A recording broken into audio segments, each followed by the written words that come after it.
Assalamualaikum warahmatullahi wabarakatuh, teman-teman semua penderita asam lambung, GERD, anxiety, psikosomatis disorder. Dimanapun kalian berada, semoga kalian diberikan kesembuhan, diberikan kesenangan, kebahagiaan, serta ketenangan. Amin, amin ya robbal alamin. Baik, berjumpa lagi dengan saya tentunya di channel Berpikir Positif. Bagi teman-teman yang sedang mengalami gangguan asam lambung, GERD, anxiety, psikosomatis, jangan pernah menghubung-hubungkan sensasi sama penyakit kronis, jangan pernah mengait-ngaitkan sensasi sama penyakit berat. Semua itu tidak ada hubungannya. Apapun sensasinya itu tidak berbahaya. Jangan sampai sensasi yang menghampiri itu menghalangi aktivitas kalian. Jangan sampai sensasi itu menghalangi untuk berproses menuju kesembuhan bagi teman-teman yang sedang mengalami gangguan asam lambung, GERD, anxiety, psikosomatis. Saya di sini, saya bukan dokter, saya bukan ahli herbal, saya bukan ahli medis, saya bukan ahli psikiater. Saya mantan penderita asam lambung, GERD, anxiety, psikosomatis yang akan membagikan suatu pengalaman kepada teman-teman, mengedukasi, memotivasi, minimalnya menemani teman-teman penderita asam lambung, GERD, anxiety, psikosomatis. Dan harapan saya semoga video ini menjadikan sebab musabab, wasilah bagi teman-teman penderita asam lambung, GERD, anxiety, psikosomatis disorder. Untuk sesi kali ini saya akan membahas tentang keliengan serasa seperti mau pingsan jangan dijadikan penghalang untuk bangkit. Bagi teman-teman yang baru saja bergabung, alangkah baiknya subscribe terlebih dahulu agar kalian tidak ketinggalan video-video terbaru mengenai gangguan asam lambung, GERD, anxiety, psikosomatis dari saya. Jangan lupa tekan tombol like-nya, komen, serta share video ini kepada teman-teman yang juga sedang mengalami gangguan asam lambung, GERD, anxiety, psikosomatis. Tonton video ini, jangan di-skip-skip agar kalian tidak gagal paham, agar kalian tidak salah paham. Apapun sensasinya, tenang teman-teman, semua itu tidak berbahaya.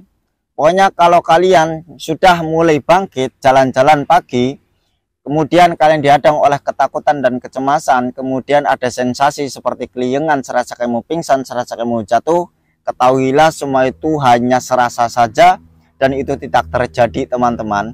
Serasa kayak mau pingsan itu benar-benar tidak terjadi. Sesuai pengalaman saya sampai sembuh total. Nyatanya saya tidak pernah merasakan pingsan dan tidak pernah merasakan kayak jatuh. Walaupun serasa kayak mau pingsan, serasa kayak mau jatuh, itu cuma serasa. Maka jangan pernah menjadikan sensasi serasa kayak mau pingsan itu menjadikan suatu penghalang bagi kalian untuk bangkit. Jangan menjadikan atau jangan dijadikan penghalang untuk proses menuju kesembuhan bagi teman-teman. Pokoknya semangat terus-menerus. Saya juga pengalaman dihadang oleh sensasi serasa kayak mau roboh, dihadang oleh sensasi serasa kayak mau pingsan. Itu nyatanya tidak pingsan, nyatanya tidak roboh. Bahkan saya mengalaminya pun sampai 2 minggu teman-teman. Jalan-jalan pagi saya dihadang seperti itu terus. Keliengan, semboyongan, piar-piaran, les-lesan, keringet dingin, jantung berdebar-debar, nafas berat. Saya dihadang itu teman-teman. Setelah jalan-jalan saya tremor, gemetar semua itu. Seluruh tubuh pada kaku. Tapi karena saya ingin sekali sembuh, nyatanya alhamdulillah sudah bisa melewati teman-teman. Nah, saya akan membagikan biar kalian tetap optimis, biar kalian tetap semangat untuk proses menuju kesembuhan, untuk berproses menuju kesembuhan. Ya, saya akan bagikan ini, kalian semak betul-betul, kalian pahami. Memang penderita anxiety disorder itu sering sekali merasakan seperti kayak mau pingsan. Sering sekali merasakan kayak mau jatuh. Sering sekali kedatangan sensasi horor kayak mau pingsan, kayak mau roboh, kayak mau jatuh, kayak mau Itu sering. Atau sering sekali mengalami yang namanya sensasi serangan panik. Ya kan? Saya juga ngalamin. Nah, ketika kalau kita tolaah bareng-bareng atau kita pelajari lagi yang sudah terlewat, kita pikirkan sampai detik ini, sampai hari ini, sampai jam sekarang, nyatanya kita masih baik-baik saja. Nyatanya kita ya masih hidup. Sudah berulang kali periksa pindah-pindah rumah sakit, ya nyatanya diagnosanya sama, yaitu asam lambung GERD. Berarti kesimpulannya semua itu aman. Sensasi yang serasa horor itu semua wujud dari psikosomatik alias sensasi fisik disebabkan anxiety. Dan nyatanya kita ujung-ujungnya dirujuk ke psikiater. Dan faktanya kita ujung-ujungnya dirujuk ke psikiater kan. Berarti kita baik-baik saja teman-teman. Kita nggak ada penanganan khusus alias kita nggak harus dirawat inap. Juga dokter nggak mendiagnosa bahwa kita memiliki penyakit berat, kita memiliki gangguan ringan yaitu asam lambung GERD. Dan itu mudah sekali disembuhkan dan itu bisa banget disembuhkan secara mandiri. Lah, bagaimana Mas biar sembuh? Bagaimana biar cepat keluar dari gangguan anxiety disorder? Bagaimana biar cepat keluar dari gangguan asam lambung GERD anxiety psikosomatis? Lah, kalian harus memperbaiki dulu pola pikirnya. Karena semua orang yang kena asam lambung itu dari pola pikir teman-teman.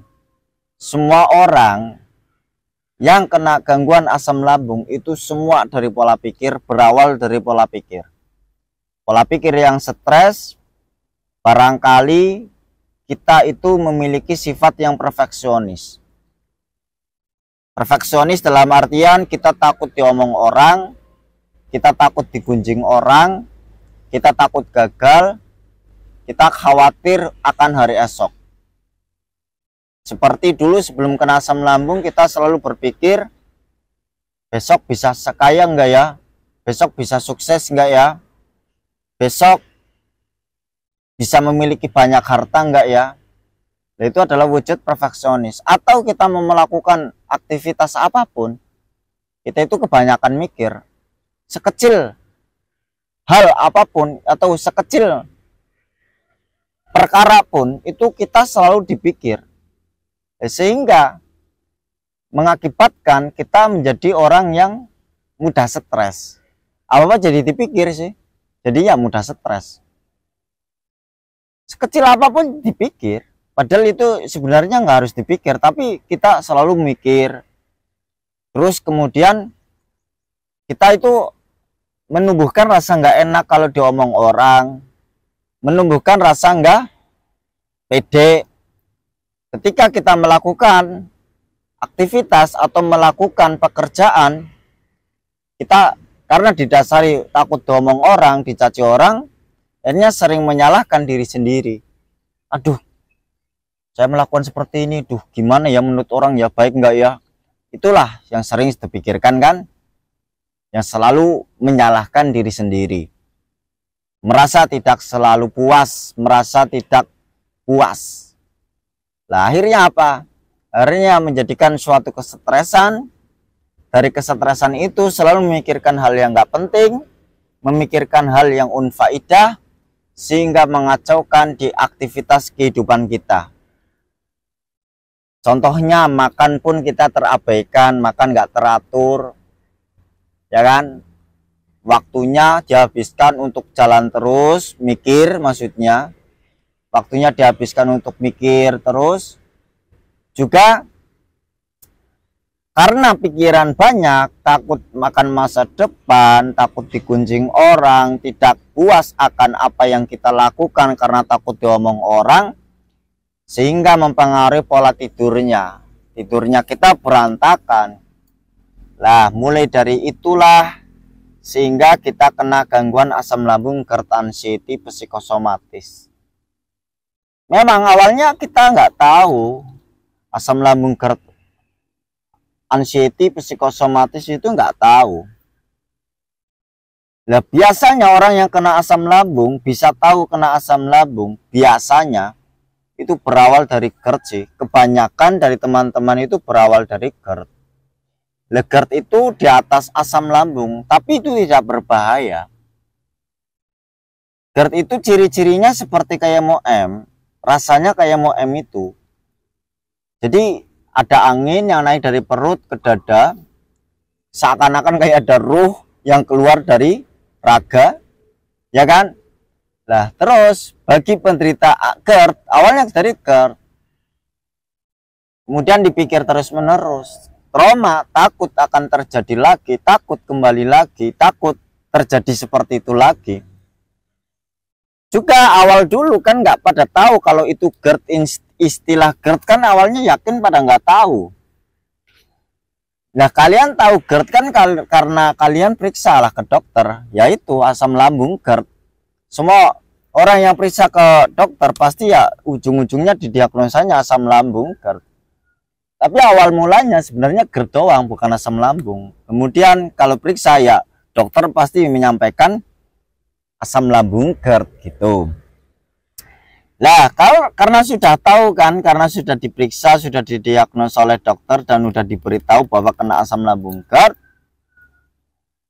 Tapi karena penderita anxiety disorder itu kan enggak gampang percayaan, alias itu enggak percayaan, tidak percayaan sesuai pengalaman saya.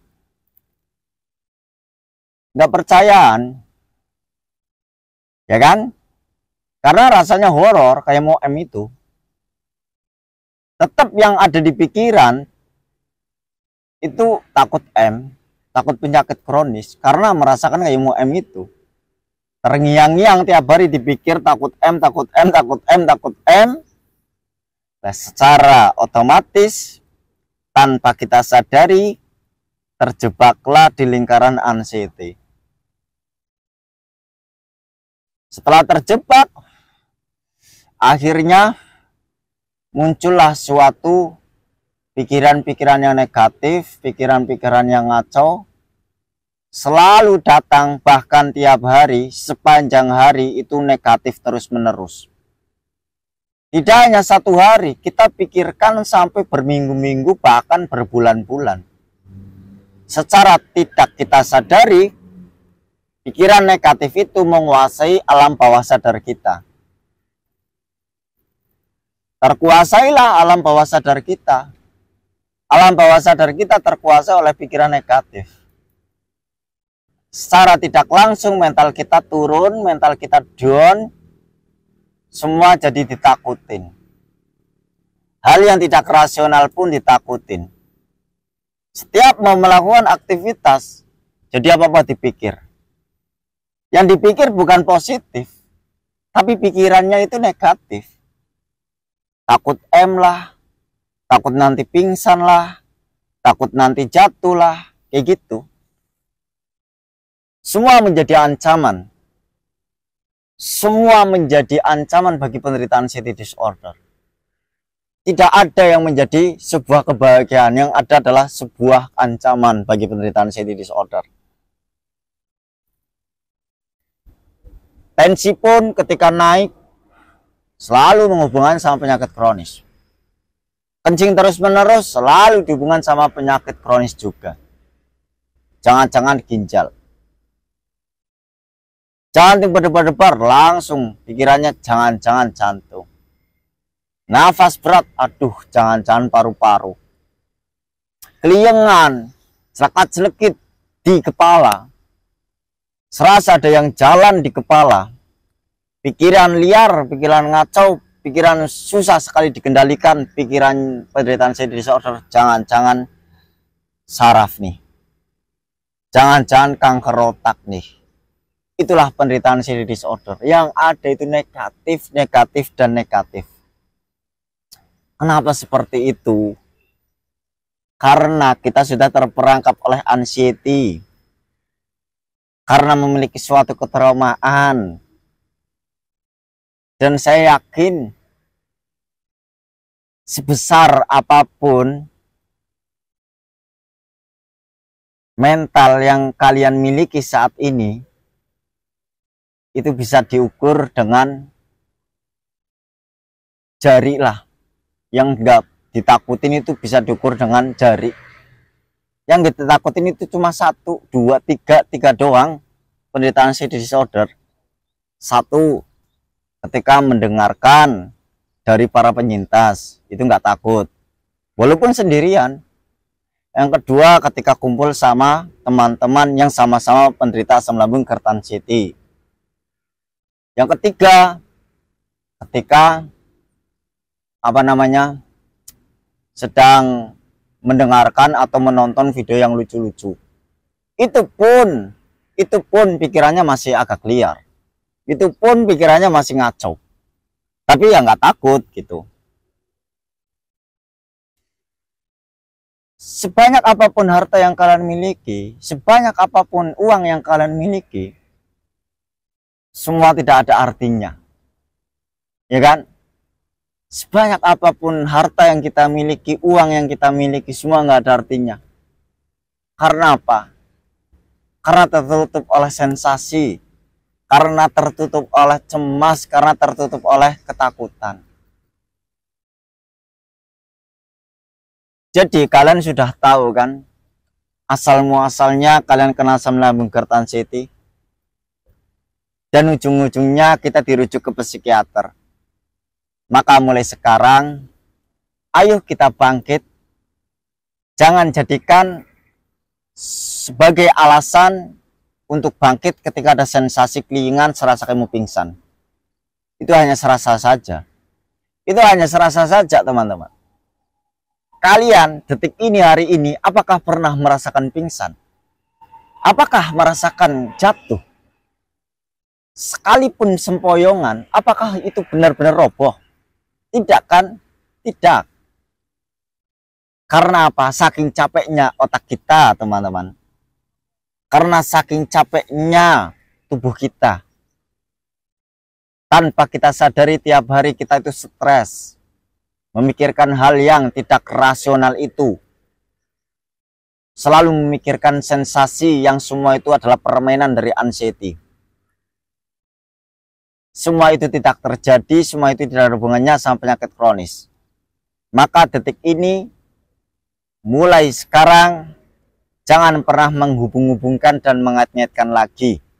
Semua nggak ada hubungannya sama penyakit kronis. Itu adalah bentuk psikosomatik alias alarm. Itu tidak berbahaya. Apapun sensasinya itu tidak berbahaya. Karena mental kita nggak ada energi, mental kita bahkan tidak ada. Biar mental kita itu ada kembali, biar pikiran kita nggak ngacau terus-menerus, maka carilah solusi, maka carilah benteng agar pikiran negatif itu tidak menguasai tubuh kita. Agar mental yang ngecek-ngecek itu selalu ada di tubuh kita. Bagaimana, Mas? Mulai sekarang, ayo bangkit jalan-jalan pagi, setelah itu berjemur. Dan jalan-jalan saja, nggak perlu lari-lari. Itu pun gratis. Itu tidak memerlukan biaya. Berapa menit, Mas? 30 menit saja. Lakukan secara kontinu. Nanti sensasinya hilang nggak, Mas? Enggak, masih tetap ada. Fungsinya siapa, Mas? Fungsinya untuk mengembalikan hormon serotonin, endorfin, dan hormon dopamin. Apa itu hormon dopamin, Mas? Hormon dopamin itu kalau kita istilahkan itu kesemangatan. Karena kebanyakan penderita anxiety disorder itu semangatnya nggak ada, rasanya itu males, lelah, gampang capek, gampang lelah, pengennya rebahan, kepengennya ngalamun, kepengennya mengurung diri. Kalau hormon serotonin, Mas, untuk mengendalikan mood, mengendalikan kesetresan. Kalau ada hormon serotonin, ketika pikiran negatif, juga mental kita kuat, pikiran negatif tiba-tiba datang, kita bisa mengalihkan, bisa mengendalikan. Karena ada hormon serotonin. Mulai dari situ, kalau kita sudah bisa beranggapan atau bersikap masa bodoh terhadap sensasi, tentunya sensasi itu akan pergi dengan sendirinya. Cara ngilangin sensasi itu bodoh amat. Kecuali kalau sensasi dari asam lambung GERD. Itu ya juga ada solusinya. Jangan khawatir. Apa, Mas? Banyakin minum air hangat aja. air hangat. Itu kalau sensasi asam lambung GERD. Terus kemudian hormon endorfin Mas, kebahagiaan. Kebanyakan penderita anxiety disorder itu bahagia susah, senang nggak pernah, tenang apalagi nggak pernah. Karena tiap hari dihantui oleh kecemasan dan ketakutan, dihantui oleh sensasi horor. Nah, kalau kalian istiqomah, continue, selalu melakukan jalan-jalan pagi dan berjemur, juga kalau perlu sore-sore ya jalan-jalan. Tidak hanya sekedar itu, kalian harus melatih mental, mempraktekkan, tidak hanya teori, berinteraksi, bersosial, biar kalian nggak mengurung diri, biar nggak tiap hari kalian selalu memikirkan sensasi, biar kalian nggak selalu jenuh, biar nggak selalu berpikir ngaco alias pikiran negatif. Ya maka dibawalah interaksi, bersosial, main ke rumah teman atau ke rumah tetangga. Kalau kalian masih suka ngap, mau ngomong susah, mudah tersedak, mau ngomong berat, nafas berat, jantung berdebar-debar, keringat dingin ketika diskusi, maka kalian cukup mendengarkan saja. Jangan kebanyakan ngomong terlebih dahulu. Gitu. Terus, kalau nanti kalian sudah mendapatkan hormon itu, maka kalian mentalnya akan kuat, maka kalian tidak terjerumus oleh pikiran negatif. Maka kalian tidak terkontaminasi lagi oleh pikiran-pikiran yang ngaco itu. Adanya kita mudah capek, mudah ngos-ngosan, mudah lelah, karena energinya terkuras oleh pola pikir. Saya yakin kalian padahal nggak ngapa-ngapain, tapi kok rasanya capek, rasanya lelah, kok ngos-ngosan, padahal nggak ngapa-ngapain. Ketika melakukan aktivitas, padahal baru sebentar melakukan aktivitas, gampang capek, gampang lelah. Kenapa demikian? Karena energinya terkuras oleh pola pikir. Orang yang capek pikiran sama capek fisik itu tentu beda, teman-teman.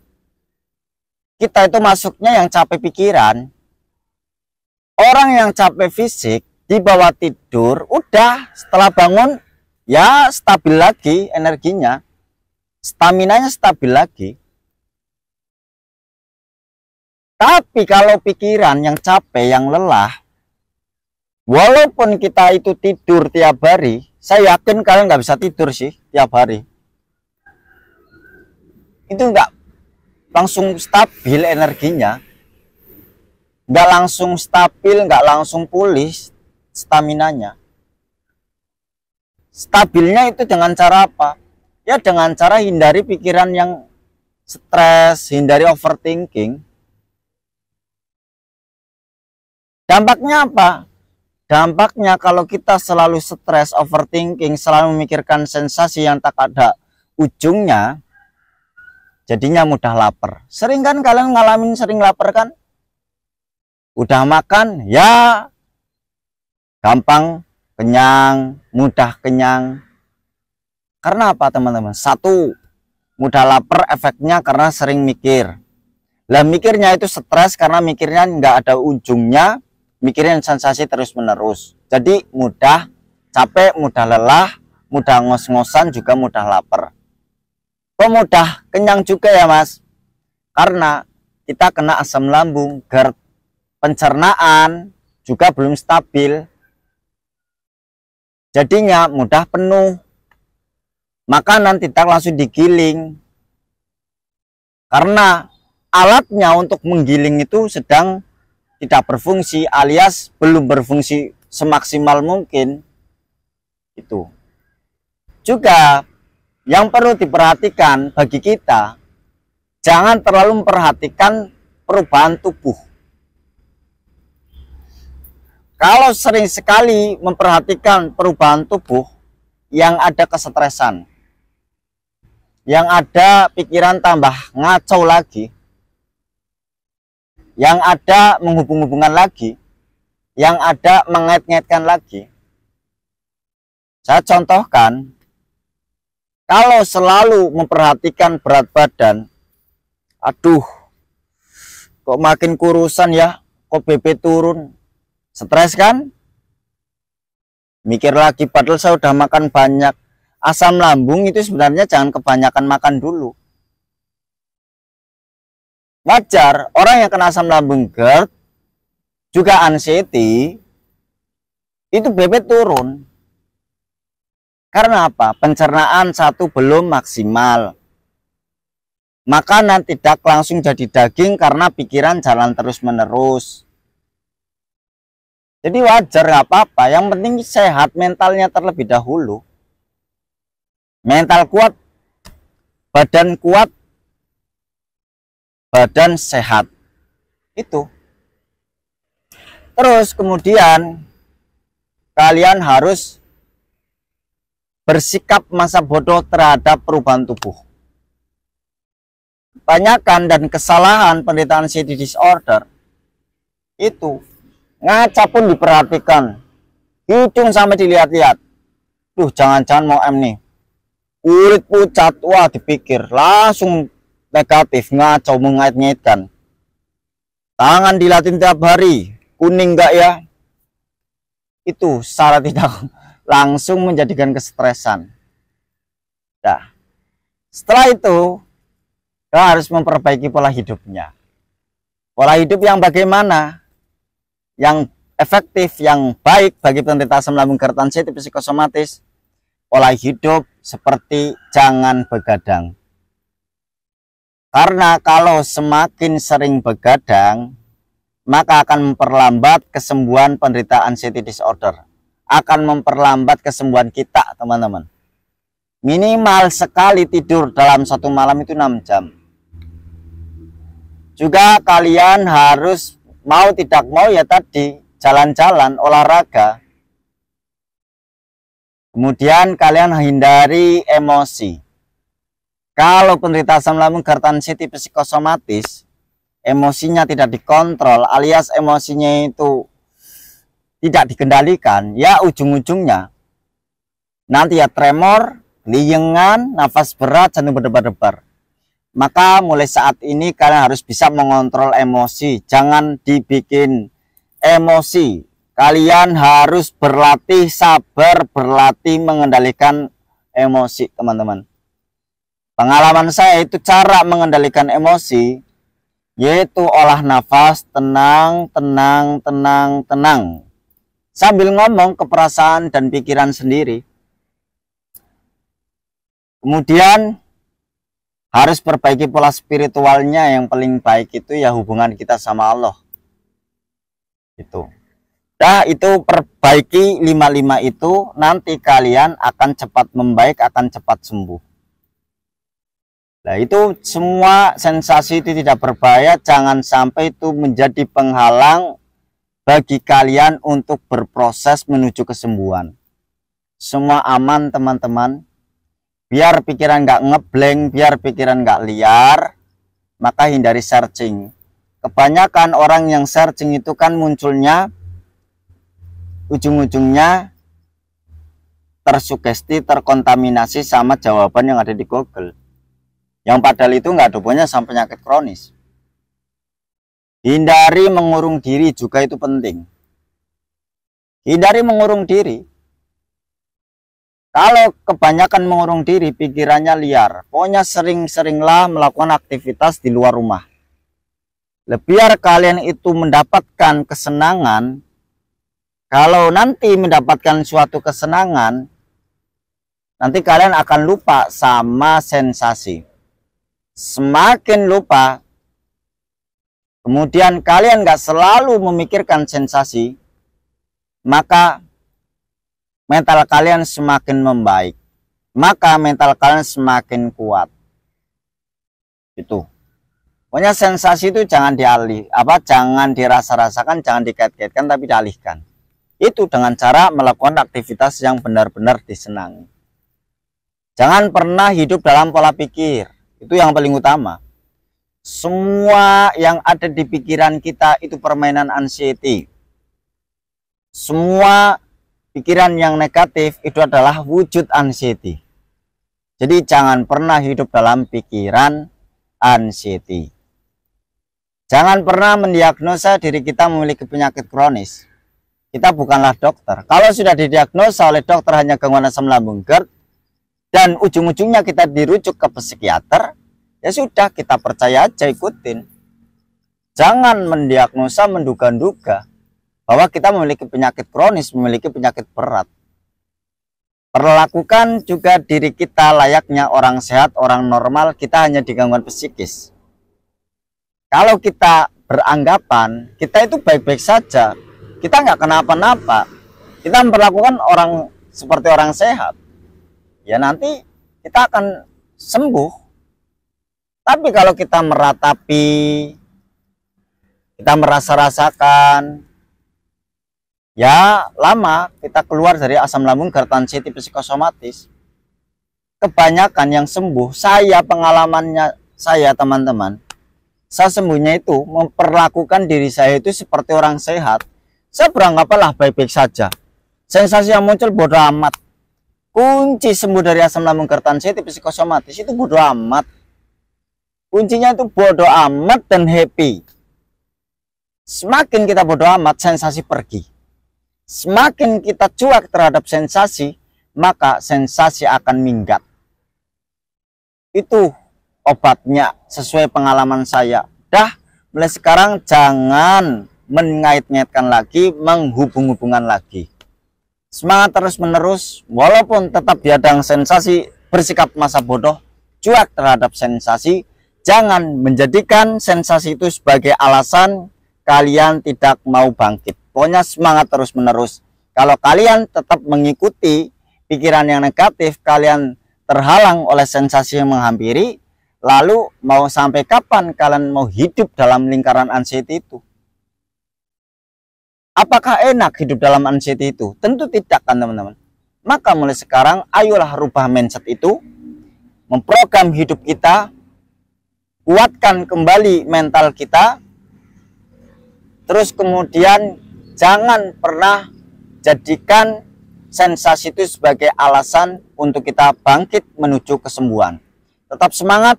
Saya yakin kalian pasti sembuh, saya sembuh, kalian pasti bisa sembuh teman-teman.